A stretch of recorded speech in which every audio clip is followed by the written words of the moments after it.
غزہ میں جنگ بندی کا معاہدہ، صہیونی وزیراعظم نیتن یاہو معاہدے سے پیچھے ہٹنے کے بہانے ڈھونڈنے لگے۔ شدت پسند اتحادی جماعتوں کے معاہدے کی مخالفت کے باعث حکومت گرنے کا خطرہ، نیتن یاہو نے کابینہ سے معاہدے کی منظوری پر ووٹنگ رکوا دی۔ نیتن یاہو نے الزام عائد کیا ہے کہ حماس آخری وقت میں معاہدے سے پیچھے ہٹ رہی ہے۔ حماس نے الزام مسترد کر دیا۔ سمیع زہری نے کہا کہ حماس جنگ بندی سے متعلق اپنی باتوں پر قائم ہے۔ امریکہ جنگ بندی معاہدہ برقرار رہنے پر اعتماد۔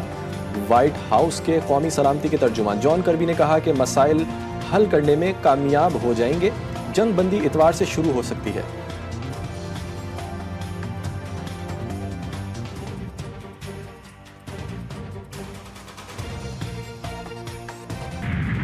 مراکش کے قریب غیر ملکی تارکین وطن کی کشتی ڈوب گئی۔ کشتی ماریٹانیہ سے اسپین جا رہی تھی۔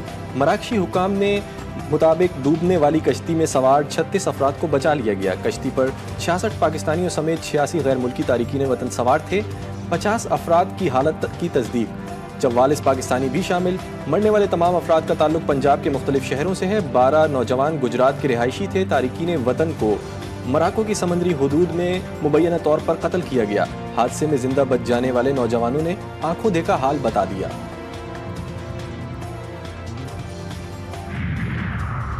ترجمان دفتر خارجہ نے کشتی حادثے کی تصدیق کر دی۔ ترجمان کے مطابق کشتی پر پاکستانیوں سمیت 80 افراد سوار تھے۔ کشتی مراکش کی بندرگاہ دخلہ کے قریب حادثے کا شکار ہوئی۔ رباط میں سفارت خانہ مقامی حکام کے ساتھ رابطے میں ہے۔ پاکستانیوں کو ضروری مدد فراہم کرنے کے لیے سفارت خانے کی ٹیم دخلہ روانہ۔ وزارت خارجہ میں کرائسس مینجمنٹ یونٹ کو فعال کر دیا گیا۔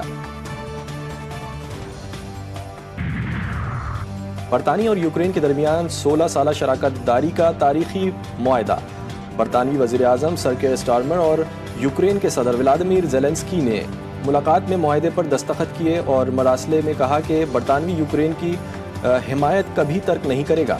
یوکرین کو نیا موبائل ایئر ڈیفنس سسٹم فراہم کرنے کا بھی وعدہ۔ سپر پاور کی تمام مشینری ناکام۔ کیلیفورنیا میں لگی آگ ہر شہر کو مٹانے لگی۔ تمام جتن کے باوجود آگ پر 50% بھی قابو نہ پایا جا سکا۔ خوفناک آگ سے 40,000 ایکڑ رقبہ جل کر راکھ، 25 افراد ہلاک، 16 لاپتہ۔ امدادی کارروائیاں جاری۔ ریسکیو ٹیموں کو تیز ہواؤں کے باعث آگ بجھانے میں مشکلات۔ بھارتی اداکار سیف علی خان ڈکیتی مزاحمت پر شدید زخمی۔ ڈاکو رات گئے ممبئی کے علاقے باندرا میں۔ اداکار کے گھر میں گھسا، مزاحمت پر خنجر کے وار کیے۔ اداکار کی ریڑھ کی ہڈی سمیت جسم پر 6 زخم آئے۔ اسپتال میں سرجری، حالت خطرے سے باہر۔ پولیس نے ڈاکو کی تصویر جاری کر دی۔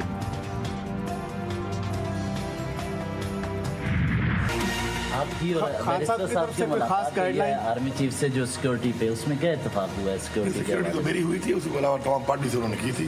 چیئرمین بیسر صاحب پی ٹی آئی کے اسٹیبلشمنٹ سے براہ راست مذاکرات۔ پشاور میں آرمی چیف سے وزیر اعلیٰ علی امین گنڈاپور اور بیرسٹر گوہر کی ملاقات۔ چیئرمین پی ٹی آئی نے تصدیق کر دی۔ بیرسٹر گوہر کہتے ہیں آرمی چیف سے ملاقات علیحدگی میں ہوئی۔ ہم نے اپنے تمام مسائل اور مطالبات آرمی چیف کے سامنے رکھے۔ امید ہے صورتحال اب مزید بہتر ہوگی۔ وزیر اعلیٰ علی امین گنڈاپور نے بھی ملاقات کی تصدیق کر دی۔ کہا جب بیٹھتے ہیں تو کچھ سوچ کر ہی بیٹھتے ہیں۔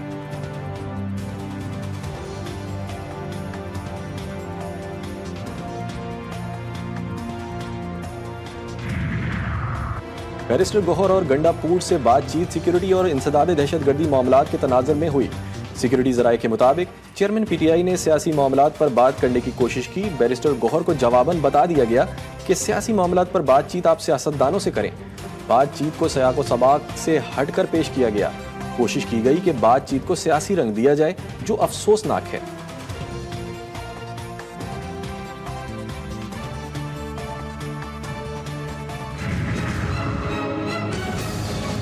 اپوزیشن نے ڈیمانڈ کی کہ ان کے لیڈر سے ایک اور ملاقات کا ارینجمنٹ کیا جائے، جو گورنمنٹ کی سائیڈ نے جس کو سراہا اور انہوں نے کہا کہ ہم راستہ بنانے کی کوشش کرتے ہیں۔ مذاکرات ٹھیک سمت میں جا رہے ہیں، اس میں کوئی تشویش کسی کو نہیں ہونی چاہیے اور انشاءاللہ بہتری کی طرف جائیں گے۔ حکومت سے مذاکرات کا تیسرا دور۔ پی ٹی آئی کا چارٹر آف ڈیمانڈ مذاکراتی کمیٹی میں پیش۔ 9 مئی سمیت دیگر واقعات اور بانی پی ٹی آئی کی گرفتاری کی قانونی حیثیت پر تحقیقاتی کمیشن کا مطالبہ۔ وفاقی و صوبائی حکومتوں سے سیاسی قیدیوں کے قانونی عمل میں شفاف معاونت بھی مانگ لی۔ پی ٹی آئی کی مذاکراتی کمیٹی کا بانی سے ایک اور ملاقات کا مطالبہ حکومت نے تسلیم کر لیا۔ اسپیکر ایاز صادق کہتے ہیں مذاکرات خوشگوار ماحول میں ہوئے، کوشش ہے بہتر راستہ نکالا جائے۔ عرفان صدیقی نے کہا طے پایا کہ 7 دن میں حکومت کی جانب سے مطالبات پر جواب دیا جائے گا۔ آئندہ کمیٹی اجلاس کا اعلان اسپیکر قومی اسمبلی کریں گے۔